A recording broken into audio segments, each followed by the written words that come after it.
Assalamualaikum warahmatullahi wabarakatuh. Perkenalkan, nama saya Sinta Adina Rizky. Saya dari kelas B. Nomor induk saya 2020-239. Di sini saya akan menjelaskan jurnal tentang hukum pidana terhadap pemasungan orang yang menderita skizofrenia di Indonesia. Jurnal Hukum Samudra Keadilan, volume 12, nomor 1, halaman 44-60, Memorandum Langsa Juli sampai Juli 2017, akreditasi. Skizofrenia adalah penyakit di mana kepribadian seseorang mengalami keretakan alam pikir, perasaan, dan perbuatan individu terganggu. Pada orang normal, alam pikiran, perasaan, dan perbuatan ada kaitannya atau searah. Tetapi pada pasien skizofrenia, ketika alam itu terputus, baik satu atau semuanya.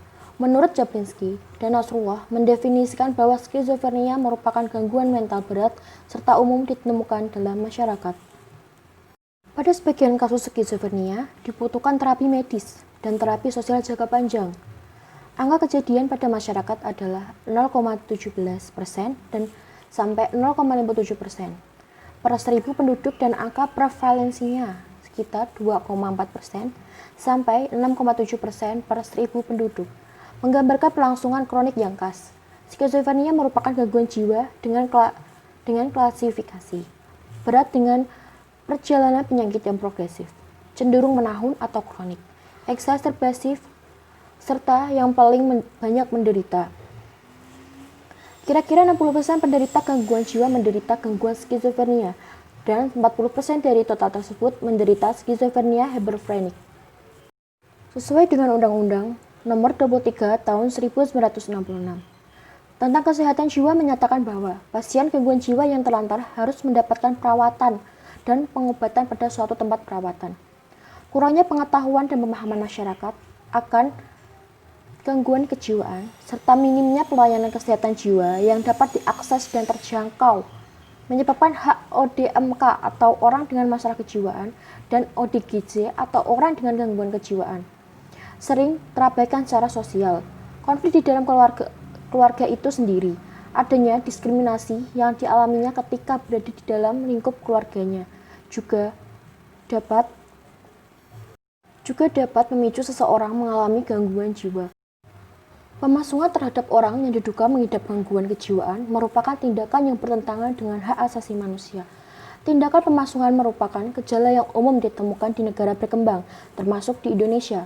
Ketiadaan aturan hukum, rendahnya tingkat pendidikan, keterbatasan pemahaman terhadap gejala gangguan kejiwaan, serta keterbatasan ekonomi merupakan faktor yang mendeterminasi munculnya kejadian pasung. Sebagai manusia, dan untuk memulihkan dirinya, hampir di semua lingkungan, dan mendapat perlakuan yang tidak manusiawi. Pemasungan penyandang skizofrenia melanggar beberapa undang-undang dan secara hati nurani tidak bisa dibenarkan. Bagaimana kebijakan hukum pidana terhadap pemasungan orang yang menderita skizofrenia di Indonesia pada masa saat ini dan masa yang akan datang? Pada pasal 25 Deklarasi Universal HAM disebutkan hak atas kesehatan merupakan standar kehidupan. Hak atas kesehatan dimasukkan ke dalam hak-hak ekonomi, sosial, dan budaya. Negara harus memastikan bahwa seluruh masyarakat akan diperlakukan dengan setara dan hormat oleh mereka yang terlibat dalam perawatan dan perlindungan kesehatan. Hak asasi manusia sebagai hak dasar yang melekat pada diri manusia, bersifat universal dan abadi, sehingga harus dilindungi, dihormati, dipertahankan, dan tidak boleh diabaikan, dikurangi atau dirampas oleh siapapun kecuali oleh undang-undang atau putusan pengadilan.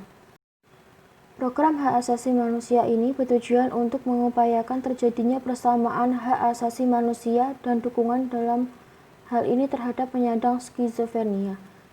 Dengan adanya penelitian pemenuhan hak atas kesehatan diupayakan agar penyandang skizofrenia tidak lagi didiskriminasi oleh masyarakat umum yang beranggapan bahwa penyandang skizofrenia adalah orang yang terkena kutukan.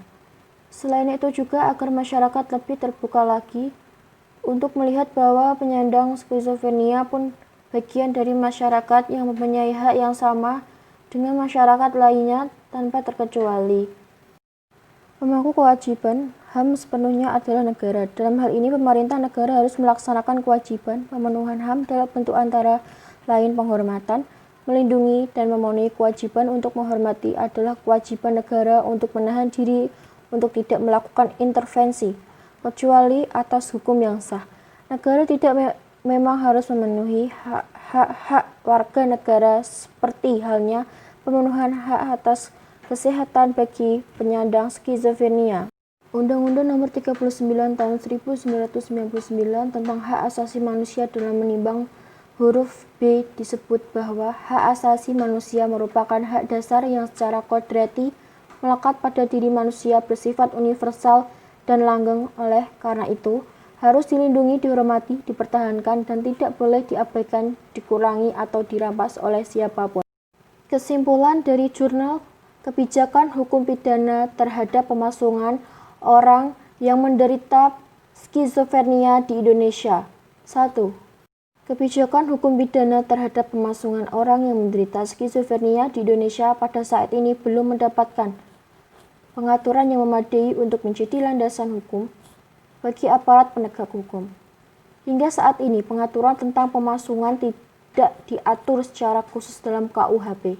Namun, tindakan pemasungan dapat dikategorikan sebagai tindakan perampasan kemerdekaan. Pasal 33 KUHP tentang perampasan kemerdekaan dan Undang-Undang Nomor 18 Tahun 2014 tentang kesehatan jiwa pasal 86 belum adanya kualifikasi yuridis antara kejahatan dan pelanggaran yang jelas sehingga tidak menimbulkan permasalahan yuridis dalam penerapannya dan harus adanya permufakatan jahat dan pengulangan serta unsur-unsur yang termasuk ke dalam pertanggungjawaban korporasi dikarenakan apabila tidak adanya kejelasan akan menimbulkan permasalahan yang konflik. Mengingat Undang-Undang Nomor 18 Tahun 2014 yang berlaku sekarang menurut penulis sudah tidak layak dalam penerapannya dikarenakan di dalamnya hanya menerangkan secara universal saja. Kedua, keluarga pasien dan masyarakat juga perlu terlibat aktif dalam memberantas praktik pasung di Indonesia. Kita seolah-olah sudah terlena bahwa pasung adalah praktik yang lumrah dilakukan terhadap orang dengan gangguan kejiwaan demi keselamatan warga sekitar. Sudah saatnya juga masyarakat melaporkan praktik keji tersebut kepada pihak yang berwenang sehingga tidak ada lagi cerita pasung di tengah-tengah masyarakat. Di banyak kasus, tidak adanya biaya untuk pengobatan korban juga menjadi batu sandungan dalam mencapai target Indonesia bebas pasung. Ini bisa diminimalisir oleh pemerintah dengan membebaskan biaya pengobatan bagi mereka yang mengalami gangguan kejiwaan. Ketiga, pemerintah baik pemerintah pusat dan pemerintah daerah wajib untuk menjalankan amanat yang terkandung dalam Undang-Undang Nomor 18 Tahun 2014, seperti misalnya menyediakan sarana dan prasarana dalam penyelenggaraan upaya kesehatan jiwa, pasal 77, melakukan rehabilitasi terhadap orang dengan gangguan jiwa atau ODGJ, dan mempidana orang-orang yang dengan sengaja atau menyuruh orang lain untuk memasung, menelantarkan dan melakukan kekerasan terhadap orang dengan masalah kejiwaan atau OMDK dan orang dengan gangguan jiwa atau ODGJ. Keempat, Undang-Undang Nomor 18 Tahun 2014 tentang Kesehatan Jiwa harus adanya kualifikasi yuridis antara kesehatan dan pelanggaran yang jelas sehingga tidak menimbulkan permasalahan yuridis dalam penerapannya, dan harus adanya permufakatan jahat dan pengulangan serta unsur-unsur yang termasuk ke dalam pertanggungjawaban korporasi dikarenakan apabila tidak adanya kejelasan akan menimbulkan permasalahan yang konflik. Sekian yang saya sampaikan, kurang lebihnya saya mohon maaf. Wassalamualaikum warahmatullahi wabarakatuh.